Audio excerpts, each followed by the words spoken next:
Hey guys, I want to start with something that I see every single day. I teach in southeast Johnston County. I have been for almost 3 decades, and that is insane to me.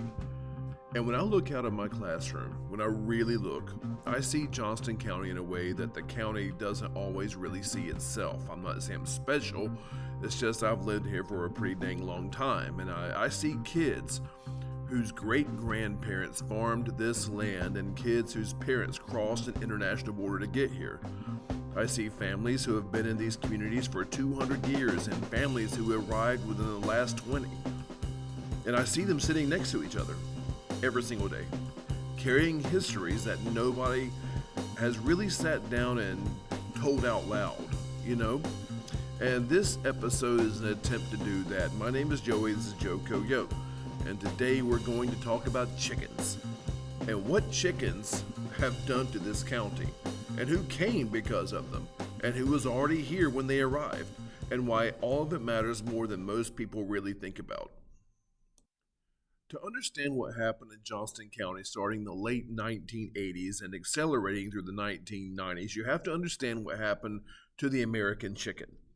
It sounds crazy, but hear me out. For most of the 20th century, chicken was like a Sunday meal, a special occasion.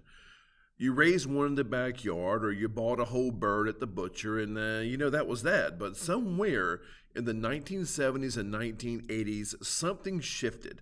Fast food discovered the chicken sandwich.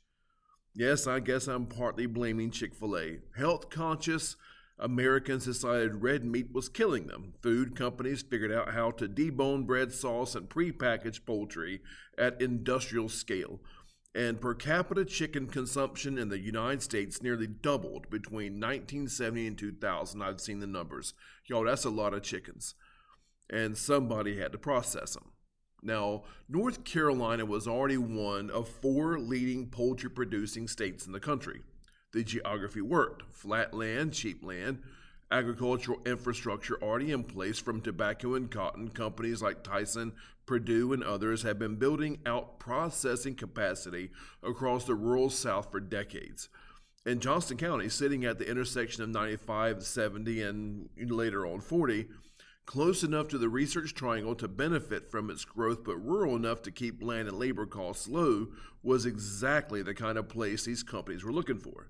So the plants came, and the grow-out houses came with them. Those long, low metal buildings you see off county roads if you've driven through here, where tens of thousands of birds are raised in contracted arrangements between growers and the big processors. Okay, so the company actually owns those birds.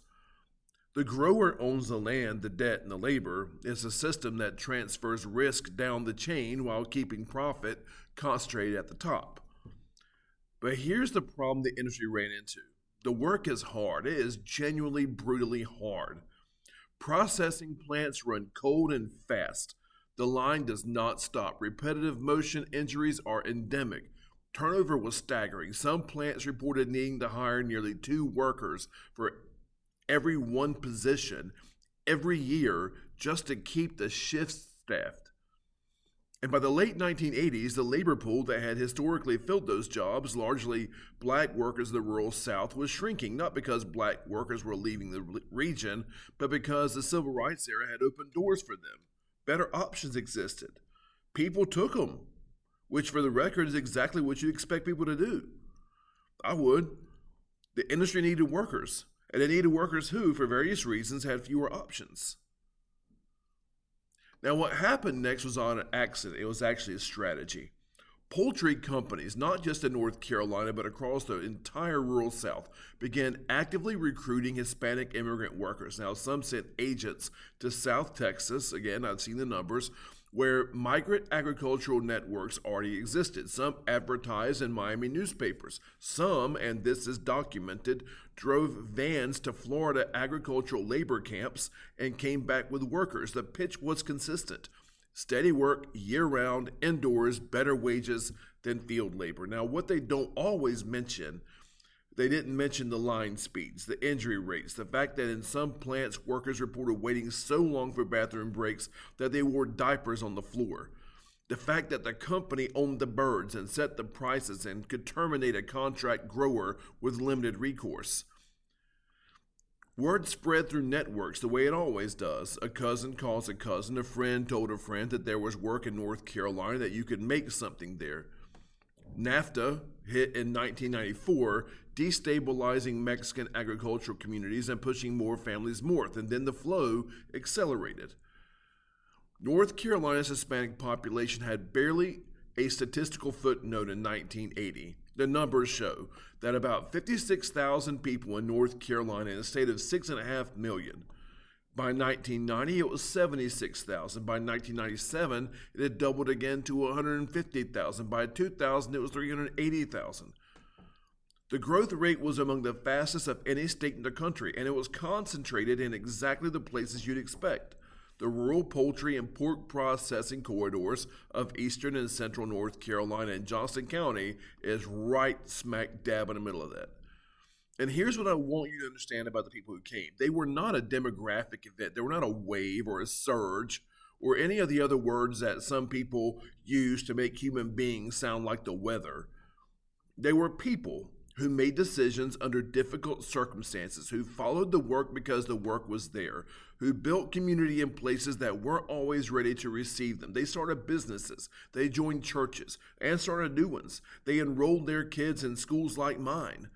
They took on the risk of contract grow-out operations, borrowing against land and equipment to raise birds for companies that set the terms of the arrangement. And they're still here. Their kids are here. And in southeast Johnston County, I see a lot of those kids every day in my classroom, and I love each one of them. Now, here's what's interesting about Johnston County's self-presentation. If you read the tourism materials, historical markers, the county's official story of itself, you'll find a lot about the Tuscarora War, the colonial period, Civil War, Tobacco Cotton Railroad. Heck, I cover those, a lot. In this podcast, you'll find some acknowledgement of the county's black history, though not nearly enough. What you won't find much of is this story, the story of how this county became, in the span of about 15 years, one of the fastest diversifying rural counties in the state and the country. State projections now suggest that by 2050, Johnston County will be approximately 39% Hispanic. That's not a distant abstraction. The kids who will make up that statistic are in school. I see them. Some of them are in my classroom right now. And yet the county hasn't fully reckoned with what created that future. The industry that recruited that workforce is largely invisible in the county's public memory. The conditions that those workers navigated are largely undiscussed.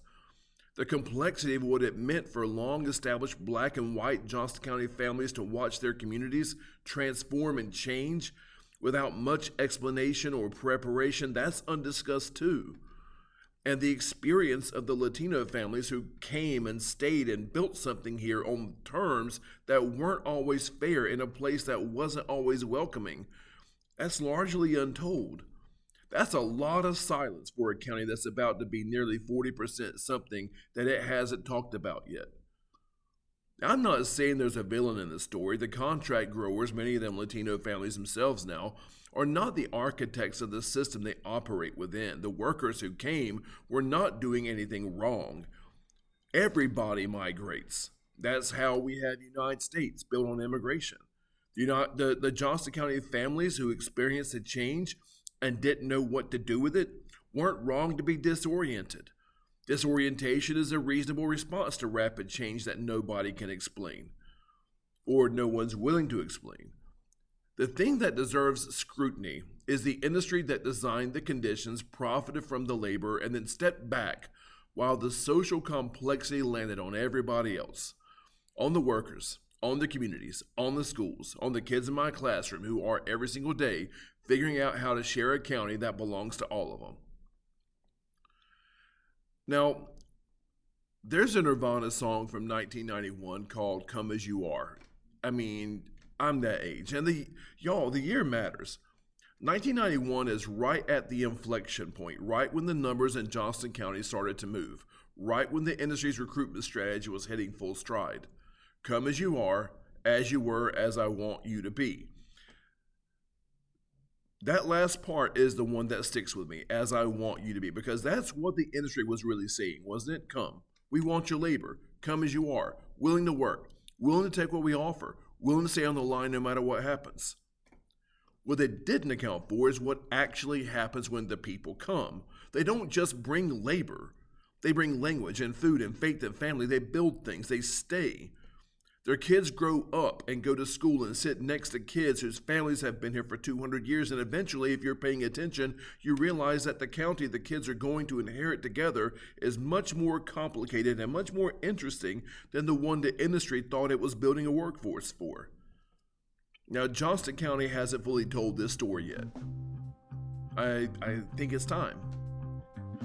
And y'all, that is a Joe Koyo episode. I'm Joey, and until next time, be good.